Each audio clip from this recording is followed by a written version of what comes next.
O'zbekiston davlat muassasalari va jamoat xizmati xodimlari kasb uyushmasi Qashqadaryo viloyati kengashining Shahrisabz shahrida 6-chaqiriq saylov konferensiyasi bo'lib o'tdi. Tadbirda shahar kasb uyushmasi tashkilotlari vakillari, mehnat jamoalari raislari hamda faol a'zolar ishtirok etishdi.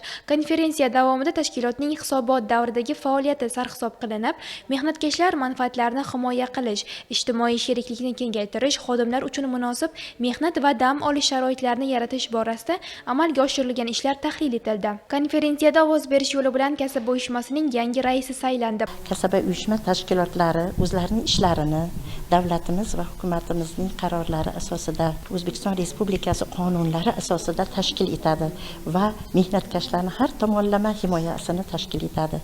Bizi Shahrisabz shahar kengashi ham xuddi shunday hisobot davrida juda ko'p ishlarni amalga oshirdi. Albatta, bu olib borgan ishlarimiz yetarli emas. Bugun